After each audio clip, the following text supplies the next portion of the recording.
नमस्कार विद्यार्थी मित्र हो, मी परदेशी DN शिल्पनिदेशक पंप ऑपरेटर कम मेकॅनिक औद्योगिक प्रशिक्षण संस्था धुळे. तर मित्र हो, आज आपण रोटरी पंपामधील गिअर पंप याविषयी थोडक्यात माहिती घेणार आहोत. गिअर पंपाचे विभाग किंवा रोटरी पंपाचे विभाग, त्याची कार्यपद्धती, त्यानंतर त्याचा उपयोग. बघा मित्र,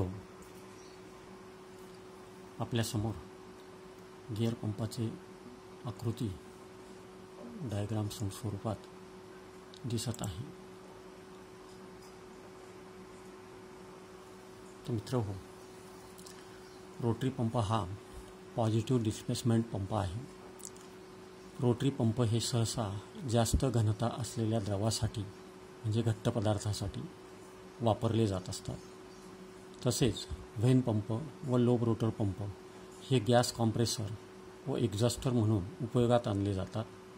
काही औद्योगिक ठिकाणी जेथे सेंट्रिफ्युगल पंप व रेसिप्रोकेटिंग पंपाच्या सहाय्याने ऑइलसारखे चिकट द्रवपदार्थ वाहून नेणे शक्य नसते, अशा ठिकाणी रोटरी पंपाचा उपयोग केला जात असतो.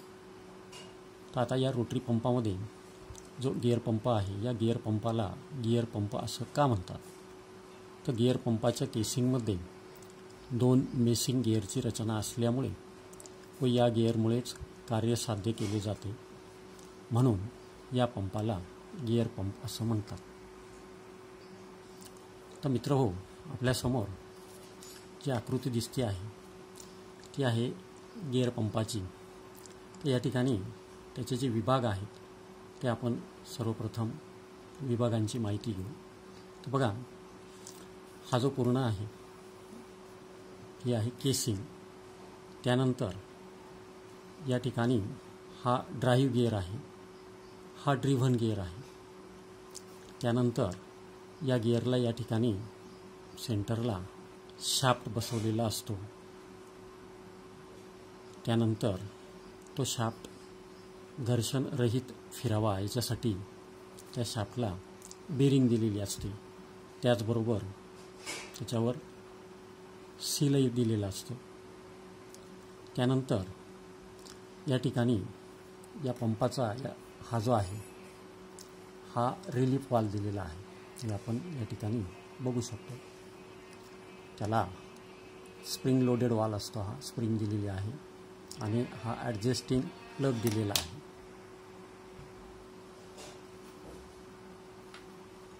तर या ठिकाणी हा जो आहे ही त्याची सक्शन बाजू आहे, म्हणजे द्रवपदार्थ येण्याची जागा किंवा येण्याचा पोर्ट.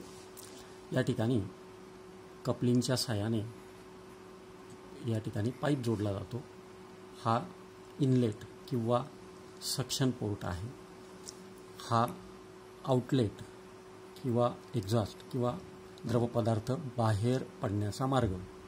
या ठिकाणी हा डिलिव्हरी पाईप याला जोडलेला असतो. तर याची जी कार्यपद्धती आहे ती अशा पद्धतीने हा पंप काम करत असतो. तर ज्यावेळी या ड्राईव्ह गिअरला प्राईम मोर जोडला जातो, म्हणजे इलेक्ट्रिक मोटार किंवा जो फिरवणारी शक्ती जी जोडली जाते ती या ड्राईव्ह गिअरच्या शाफ्टला जोडलं जात असतं. हा ड्राईव्ह गिअर फिरला का याच्यामध्ये हा ड्रिव्हन गिअर मेश केलेला आहे, त्याच्यामुळे साहजिकच या गिअरबरोबर हा गिअर पण फिरत असतो. आता येणारा जो द्रव पदार्थ आहे तो या बाजूने येत असतो आणि या गिअरच्या मेसिंगमधून या ठिकाणाहून तो या पद्धतीने बाहेर हा लोटला जात असतो. ज्यावेळी हा गिअर फिरत असतो, म्हणजे दोन्ही गिअर हे ज्यावेळी फिरत असतात त्यावेळी जो द्रवपदार्थ आहे तो द्रवपदार्थ या आउटलेट पोर्टमधून तो बाहेर पडत असतो.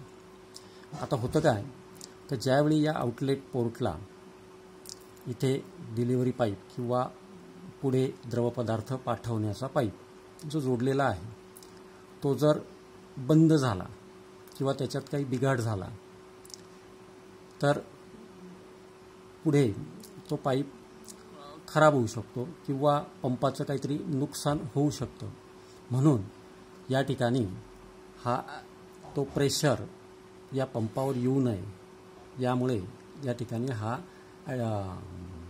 ॲटोमॅटिक रिलीफ व्हॉल्व हा दिलेला असतो. म्हणजे काय होतं बघा, ज्यावेळी या ठिकाणी याला जो जोडलेला पाईप आहे त्या पाईपामध्ये जर समजा चोकअप झाला, बंद झाला, अशा वेळी काय होतं का ते जे लिक्विड आहे ते लिक्विड या ठिकाणी हा जो ॲटोमॅटिक रिलीफ वाल्व आहे त्या द्रवाचा दाब या वाल्ववर पडत असतो आणि हा जो वाल्व आहे हा स्प्रिंग दिलेली आहे त्याला, तर ती स्प्रिंग दाबली जाते प्रेशरने आणि दाबली गेल्यानंतर तो जो द्रवपदार्थ आहे या कंपार्टमेंटमध्ये पुन्हा इथे येऊ शकतो.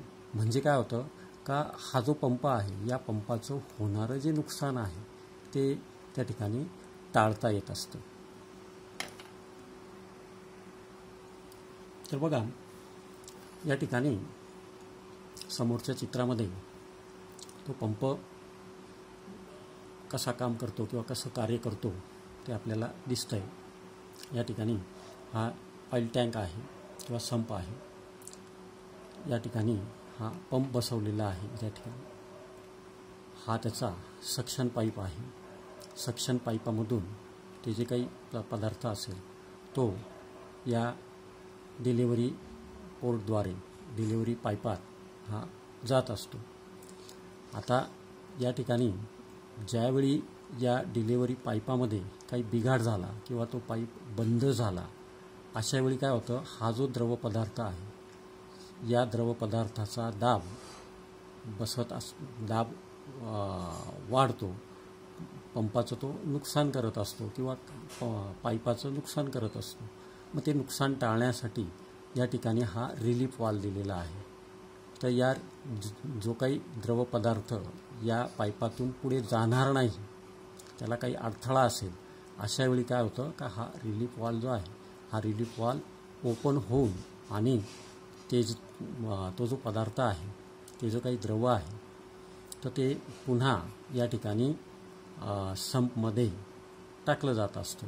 त्याला हा ओव्हरफ्लो पाईप जोडलेला आहे, हा रिलीफ वाल्व आहे.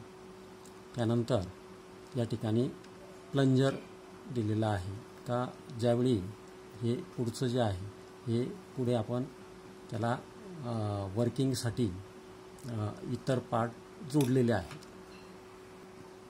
बघा मित्रो, या पंपामध्ये हे दोन्ही गिअर एकमेकात मेश केलेले असल्यामुळे व एकमेकात फिरल्यामुळे त्याचं कार्य हे साध्य केलं जात असतं आणि द्रवपदार्थ एका ठिकाणाहून दुसऱ्या ठिकाणी म्हणजे इच्छित स्थळी आपल्याला पाठवता येत असतो.